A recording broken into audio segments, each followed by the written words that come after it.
गौतम बुद्ध अन्तर्राष्ट्रिय विमानस्थलबाट आयो यस्तो खबर। दर्शकबिन नमस्कार, तपाईहरू यदि बेला हेर्दै हुनुहुन्छ खबर संवाद। यदि हाम्रो च्यानललाई अहिलेसम्म पनि सब्स्क्राइब गर्नुभएको छैन भने कृपया सब्स्क्राइब गर्नुहोला र सँगै रहेको बेल आइकनलाई पनि क्लिक गर्न नभुल्नुहोला भन्दै लागौं आजको भिडियो सामग्रीतर्फ।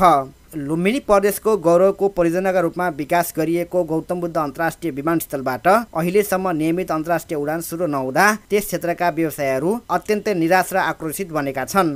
लामो समयदेखि सरकार तथा सम्बन्धित निकायहरूसँग पटक पटक माग राख्दा पनि सुनवाई नभएपछि बुधबार बिहान नेपाल चेम्बर अफ कमर्स रूपन्देहीको अगुवाईमा दर्जनभन्दा बढी व्यावसायिक सङ्घ संस्थाहरूको समन्वयमा विमानस्थलको मूल प्रवेशद्वार अगाडि 1 घण्टासम्म धरना र विरोध प्रदर्शन गरिएको हो।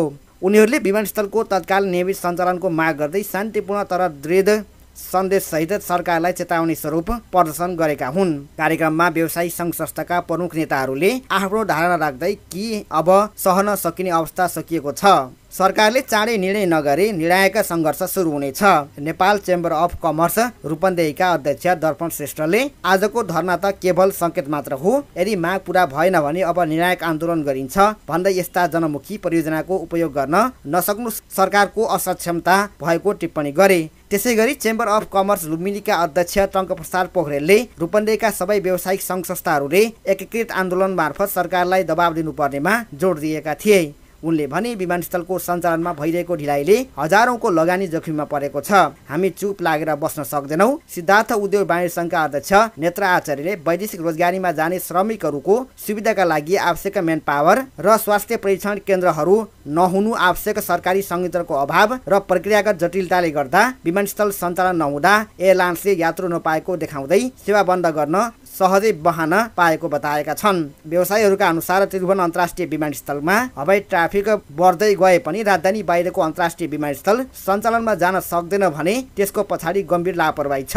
विमानस्थलको अन्तर्राष्ट्रिय उडान गत वर्ष कार्तिकमा त्रिभुवन अन्तर्राष्ट्रिय विमानस्थल मर्मतकै क्रममा केही समय चलेको थियो, जसमा Jazeera airways, fly Dubai, Thai Air Asia र नेपाल एयरलाइन्स जस्ता कम्पनीहरूले सेवा दिएका थिए। तर 1 महिनाभित्रै भिजिबिलिटीको समस्या र प्रविधिगत कारण देखाउँदै सबै उडान स्थगित भएका थिए। त्यसपछि नागरिक उड्डयन प्राधिकरणले RNAV प्रविधि लागू गरेपछि उडान फेरि सुरु भए पनि त्रिभुवन अन्तर्राष्ट्रिय विमानस्थलको मर्मत सकिएसँगै चैत्र 16 गतेदेखि पुनः भैरवाबाट कुनै पनि अन्तर्राष्ट्रिय उडान नभएको व्यवसायीहरूको गुनासो रहेको छ।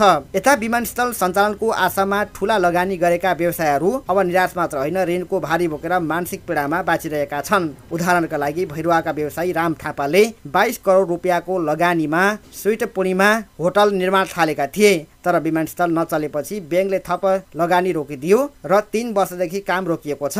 उनले भने अहिले त्यो भवन भूत बङ्गला जस्तो बनेको छ, ऋणको किस्ता तिर्न नसक्दा निद्रा हराएको छ। यो समस्याबाट उनको मात्र होइन, सयौं व्यवसायहरू उस्तै अवस्थाबाट गुज्रिरहेका छन्। धेरै होटल, रेस्टुरेन्ट, ट्राभल एजेन्सी, यातायात कम्पनीहरू विमानस्थल सञ्चालनको आशमा खुलेका थिए, तर अहिले ती लगानी प्रयोगविहीन बनेका छन्। व्यवसायीहरूको दाबी अनुसार हालसम्म करिब 1 खर्ब रुपियाँ भन्दा बढीको लगानी जोखिममा परेको छ। ऋण तिर्न नसक्दा कयौं व्यवसायी ब्याङ्किङ प्रणालीमै चर्को चापमा परेका छन्। व्यवसायीहरूले विमानस्थलबाट नियमित अन्तर्राष्ट्रिय उडान तुरुन्त सुरु गर्नुपर्ने, अत्यावश्यक सरकारी कार्यालयहरू जस्तै अध्यागमन, भिसा सेवा, सुरक्षा जाँच, स्वास्थ्य परीक्षण केन्द्र, पर्यटन बोर्डको कार्यालय तत्काल स्थापना गर्नुपर्ने, विमानस्थल नचलेर मर्कामा परेका व्यवसायीहरूलाई क्षतिपूर्ति दिनुपर्ने, सबै एयरलाइन्सको टिकट काउन्टर विमानस्थलबाटै राख्नुपर्ने, अनलाइन ई-भिजा र अन्तर्राष्ट्रिय डिजिटल पेमेन्ट प्रणाली लागू गर्नुपर्ने र बुद्धमार्गी देशहरू जस्तै श्रीलङ्का, थाइल्यान्ड, म्यानमार, कम्बोडिया आदिबाट सिधा उडानको व्यवस्था मिलाउनु पर्ने लगायतका मागहरू प्रस्तुत गरेका छन्। यी मागहरू पूरा नगरे विमानस्थलको अस्तित्वमा नै प्रश्न उठ्ने उनीहरूको भनाइ छ।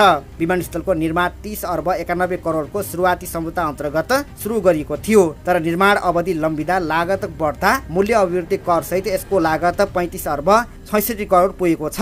साथै विमानस्थलका लागि 23 अर्ब रुपियाँ भन्दा बढी खर्चेर व्यापक जग्गा अधिग्रहण गरिएको थियो।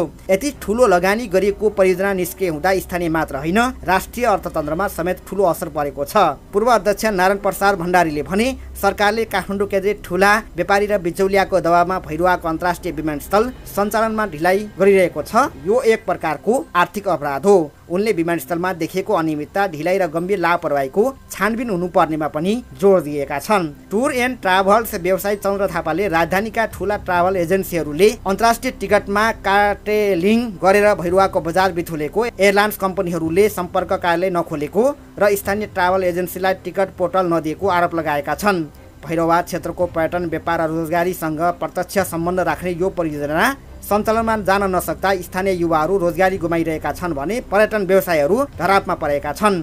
गण्डकी, कपिलवस्तु, पाल्पा, नवलपरासी, अर्घाखाँची, बाँके, बर्दिया, चितवन लगायतका जिल्लाका यात्रुहरूलाई सहज सुलभ हवाई सेवा दिने उद्देश्यले निर्माण गरिएको यो विमानस्थलको माध्यमबाट लुम्बिनी भ्रमण आउने विदेशी पर्यटकहरूलाई आकर्षण गर्न सकिने विश्वास गरिएको थियो। तर अहिले ती सबै आशा निराशामा परिणत भएका छन्। हालै विमानस्थलको शीघ्र सञ्चालनको माग गर्दै अनिल कुमार गेवालीको संयोजकत्वमा सङ्घर्ष समिति गठन गरिएको छ, जसमा 2 दर्जनभन्दा बढी स्थानीय संस्था आबद्ध छन्। समितिले अब चरणबद्ध आन्दोलनको कार्यक्रम तय गर्दै काठमाडौँसम्म दबावमूलक अभियान चलाउने तयारी गरेको छ। उनीहरूले मन्त्रालय, संसद र सम्बन्धित निकायहरूसँग भेटघाट गरी ज्ञापन पत्र बुझाउने, संसदको ध्यानाकर्षण गराउने, यदि माग पूरा नभए काठमाडौँमा नै प्रदर्शन गर्ने चेतावनी दिएका छन्। व्यवसायीहरू भन्छन्, हामी हाम्रा मागका लागि अहिलेसम्म शान्तिपूर्ण तरिकाले अघि बढेका छौँ, तर अब पनि सरकारले व्यवस्था गर्यो भने सशक्त आन्दोलनको विकल्प छैन।